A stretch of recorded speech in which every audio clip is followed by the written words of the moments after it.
Halo guys, pada kesempatan Halo guys, pada kesempatan kali ini kita akan membuat konten tentang diet, seputar diet ya. Jadi diet adalah suatu proses di mana kita menurunkan berat badan yang semula yang tidak ideal menjadi ideal. Jadi pengalaman dulu saya diet itu berbagai macam. Saya diet menggunakan berbagai macam teknik dari mulai A sampai Z, dan ternyata hasilnya adalah gagal semua. Goblok! Jadi berat badan saya dulu itu dari 96, 97. Fotonya mungkin nanti akan saya berikan, atau di sini fotonya itu berubah menjadi kurang lebih 76 ataupun 77. Jadi untuk prosesnya kurang lebih memakan waktu 2 tahun. Tapi saya dietnya tidak terlalu ekstrim dan tidak terlalu menyiksa tubuh. Tetapi saya konsisten bahwa satu hari itu, kebelasan, 1 bulan itu turun 1 kilo. Jadi caranya itu berbagai macam ya. Jadi dulu saya pernah juga diet itu menggunakan cara-cara ekstrim juga. Salah satunya adalah saya diet menggunakan, yang paling terkenal adalah water fasting atau diet menggunakan air. Diet menggunakan air putih ya maksudnya ya. Jadi diet air putih di sini itu pada dasarnya dalam waktu 1 minggu itu berat badan bisa turun mencapai 7 kilo sampai 8 kilo guys. 7 sampai 8 kilo menggunakan diet air putih itu juga sangat cepat banget. Cuman pada perjalanannya akan mengalami perubahan ke berat badan semula, atau istilahnya berat badan menjadi yoyo. Nah itu karena apa? Karena ternyata dalam proses tubuh kita itu sudah pinter guys, dimana ketika kita mencapai fase yang seimbang atau fase homeostatis tubuh, tubuh akan melawan dan melakukan adaptasi tentang kebiasaan kita, begitu. Itu yang pertama. Yang kedua adalah ternyata dalam proses diet air putih itu tidak semuanya yang dibakar adalah lemak, melainkan yang dibakar hanyalah kadar air yang ada di dalam tubuh kita yang mulai menyusut, begitu. Jadi itu yang membuat kita berat badannya naik turunnya juga cepat, begitu. Sedangkan kita mengejar di sini untuk diet yang bagus itu menurunkan kadar lemak dalam tubuh ya guys ya. Jadi seperti itu. Kita minum kopi dulu sebentar. Mungkin turun 5-7 kilo, kemudian ada yang namanya rasa bosan lah, yang dalam kita tuh sudah bosan untuk itu.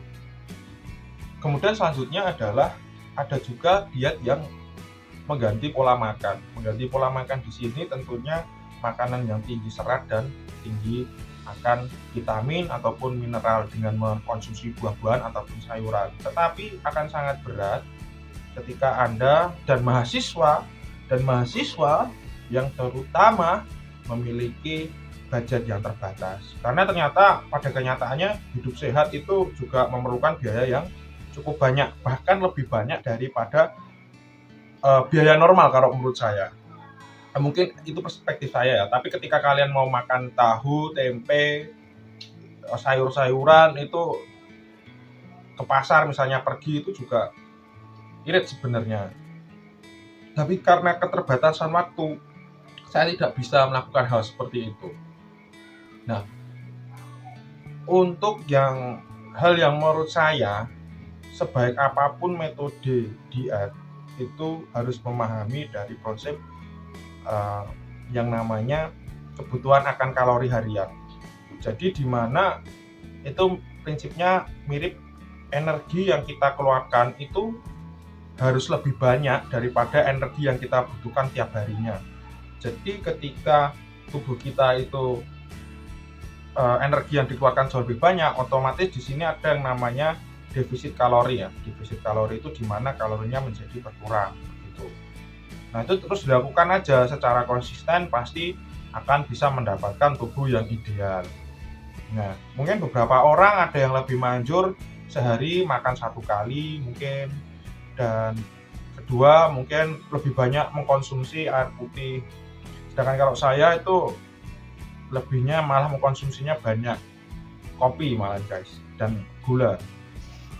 Sedangkan makanan yang lainnya saya tidak peduli, maksudnya tidak terlalu mengstretch banget masalah makanan.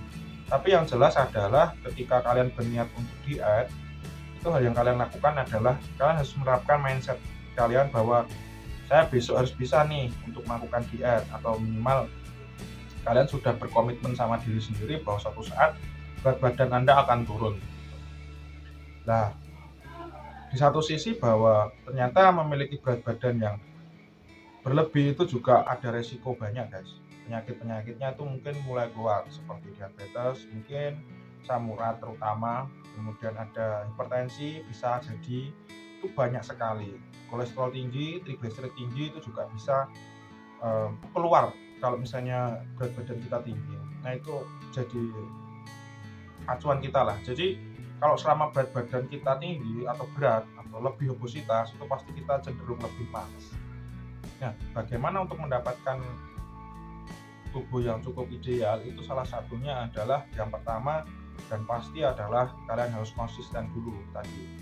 Konsisten di sini artinya adalah kalian harus berani untuk mengulang aktivitas kalian, baik secara pola makan ataupun jam makan itu harus benar-benar tertib ya guys ya. Itu harusnya seperti itu. Yang kedua adalah membatasi makanan ketika malam hari. Artinya ketika kalian space atau jarak antara tidur dengan kalian mengkonsumsi makanan itu harus diperhatikan, karena kalau misalnya makanan kita itu terlalu dekat dengan jam tidur kita, yang terjadi adalah kita makanan tersebut akan mudah sekali justru mengendap di dalam begitu. Kunci yang kedua, kalian bisa BAB bagaimanapun caranya. Kalian bisa mengkonsumsi adanya mungkin kayak minuman berserat, atau mungkin memperbanyak sayur-sayuran, makan buah-buahan mengandung vitamin C tinggi, berair, ya intinya seperti itu sudah wajib kok. Yang ketiga, ini yang tidak bisa saya lakukan, olahraga. Sebenarnya olahraga merupakan hal yang penting ya guys untuk proses diet, karena olahraga akan membakar lemak yang pertama, yang kedua adalah membakar lemak sekaligus membentuk otot. Sebenarnya seperti itu. Karena apa guys? Karena ternyata saat kita melakukan diet atau menurunkan berat badan, setelah lemak kita hilang atau habis, justru yang akan hilang selanjutnya adalah massa otot kita yang menjadi turun. Jadi tolong diperhatikan, berat antara otot dengan lemak itu perbandingannya seperti ini. Mungkin nanti akan saya kasih gambarnya seperti ini. Nah, bayangkan kalau misalnya kalian memiliki beratnya terlalu banyak, itu bisa jadi lemak saja ataupun ototnya yang banyak, itu juga tergantung. Jadi perlu diperhatikan seperti itu juga. Terakhir, untuk bisa sukses diet, selain memperhatikan pola makan konsisten, kemudian menjaga pola makan, pola tidur, ataupun bisa BAB tadi, segala pun, yang terpenting adalah pastikan bahwa kalian ketika diet tidak boleh stres ketika kalian ingin mencapai badan yang ideal atau sukses, tetapi kalian masih ingin dan mengejar sesuatu itu terlalu berlebihan, itu pasti kalian akan stres, dan itu malah kalian akan mudah untuk lebih menyerah. Tetapi lain hal ketika Anda stres dalam bidang hal lain, misalnya kalian sibuk bekerja, itu juga justru malah baik. Karena apa? Kalau menurut saya, bahwa bekerja di bidang lainnya yang mungkin tidak ada kaitannya dengan proses diet tadi, itu secara tidak langsung juga memberikan porsi tekanan pada otak kita yang mungkin menguras energi kita juga terlalu banyak. Energi untuk berpikir terlalu banyak, sehingga berat badan pun justru malah akan turun. Jadi boleh, tapi stres yang dimaksud ini adalah stres jangan memikirkan proses dietnya, tetapi streslah untuk memikirkan pekerjaan kalian. Kalau kalian masih mahasiswa, kalian harus stres tugas, itu adalah wajar. Yang jelas adalah ketika Anda stres, jangan sampai Anda bocor untuk makan atau makan cheating day Anda terlalu banyak juga tidak boleh. Jadi pesan saya adalah tetap semangat untuk diet kalian, semoga berhasil. Kalau misalnya berhasil, semua yang diuntungkan adalah pada diri Anda sendiri, karena kesehatan yang cukup prima itu juga menunjang keseharian kita.